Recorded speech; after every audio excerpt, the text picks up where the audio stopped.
Hello guys, so today's vlog, it's another vlog regarding the Canon R5 Mark II, continuation with the DJI RS3 Mini.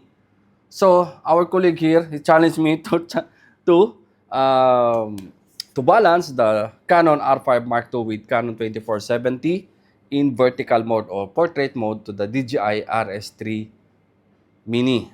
We did already connect via Bluetooth. On today's vlog, I will show you how to balance the Canon R5 Mark II with the 2470 in the vertical mode of the DJI RS3 Mini. So, yeah, I accept the challenge and we will try to balance in portrait mode. So, without further ado, but again, before anything else, if you like this content, if you like photography, please consider to subscribe and hit the notification bell so at least you'll be updated for all the videos that I will upload regarding photo, video tutorial, and comparison. So, let's start now guys. So, bubu. Dito ka muna sa baba. That's bubu guys. Yan. So, first, I have already the plate. We will remove this main plate or, I don't know, L bracket plate. Yan. But, you need to remove this plate also. Okay. Okay. We will use this plate. This one we don't need. Remove it. Okay. Now, put in. Make sure that this red lock button is facing from up. Okay. Unlock. Okay.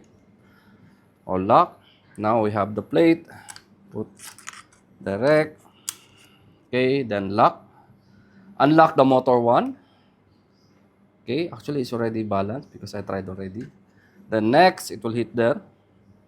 Will face from up. So, unlock the red lock and face. Okay, move a little here.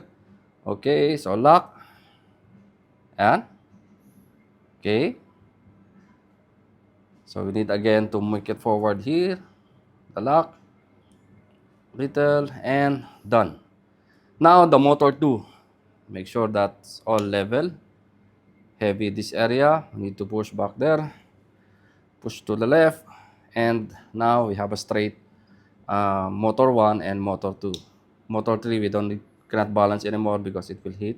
So let's try to open. If this is green, meaning you have a perfect balance motor.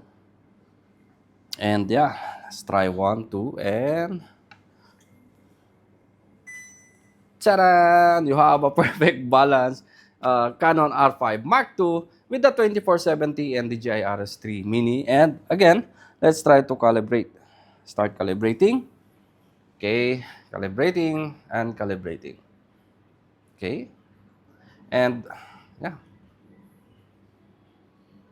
We know already that the R5 Mark II again can connect to the DJI RS3 Mini. Just check my previous vlog regarding how to connect via Bluetooth or via wireless connection, the R5 Mark II to the DJI RS3 Mini. So, and guys, yeah, it's done calibrating. Then, yeah, let's check. See, we have a perfect balance. See? Portrait mode, R5 Mark II with the 2470 to the DJI RS3 Mini. So, briefcase mode, fine. See? Yan. So, Mozi, ano masasabi natin, Mozi? Okay guys, I think that's it for today's vlog. Again, yeah, this is the R5 Mark II with the 2470 portrait mode in the DJI RS3 Mini. So yun guys, I think that's it for today's guys. If you want to check the price and availability of Canon R5 Mark II, it's already available body and kit to our showroom, or the RS3 Mini also available here in AV World.